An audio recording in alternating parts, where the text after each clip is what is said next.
Today's program is Steve Warren from TxDOT. He's going to give us probably a brief overview of the Lubbock outer route. Okay? Route. Hey, route, potato, potato. Talk about that. So let's welcome Steve Warren.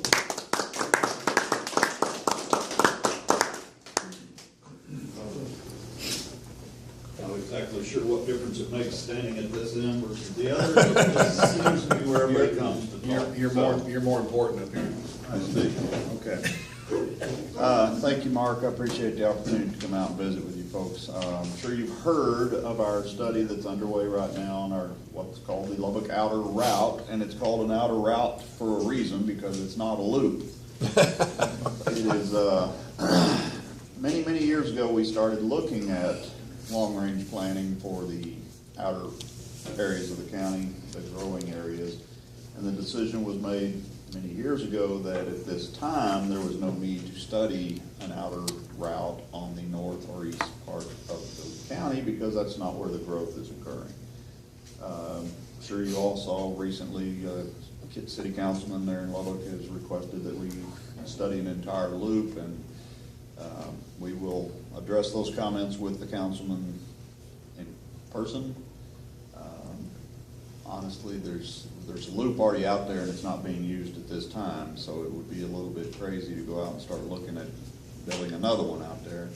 I don't think the councilman realizes how much reaction we've gotten from the south and west sides of Lubbock County as to putting an outer loop out there.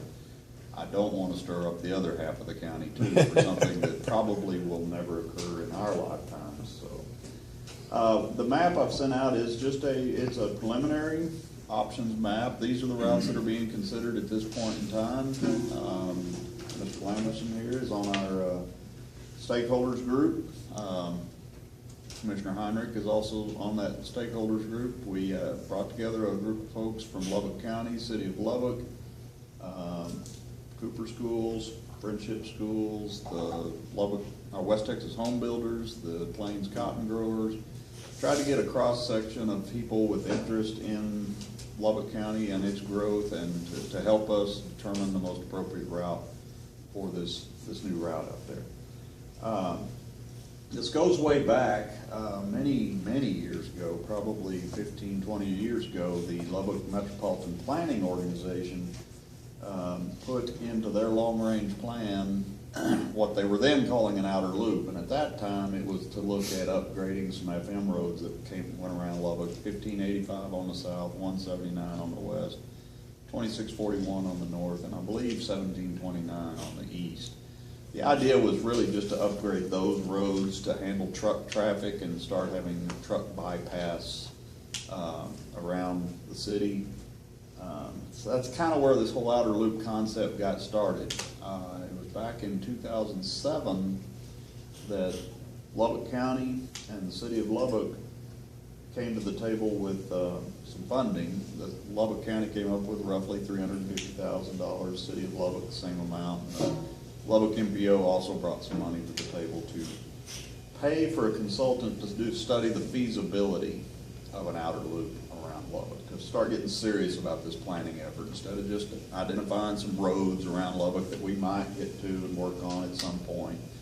We decided to pull in a consultant and do a full-blown feasibility study. And it was out of that feasibility study that was paid for by the county and the City of Lubbock that primarily the north and eastern portions were recommended to be put off to a later date.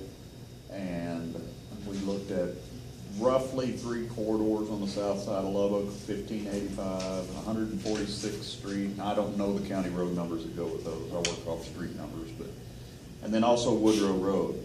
And on the west side, we actually looked at FM 179, a location somewhere between the Reese location and 179, and then also going all the way around Reese on the west side. Through the feasibility study, the Woodrow Road corridor was found not to be feasible. It is too far out, too expensive. Once you get beyond 4 to 5 miles from your current loop, you start losing effectiveness of a loop type facility. Same thing applied to going west of Reese. It was too far out from the existing loop and from city and from the growth to be feasible. And then requests from the city of Wolford not to bisect the town and go right up 179 were considered, and so the 179 corridor was also eliminated from further study. So what you see on the map is what we're studying at this point in time. There's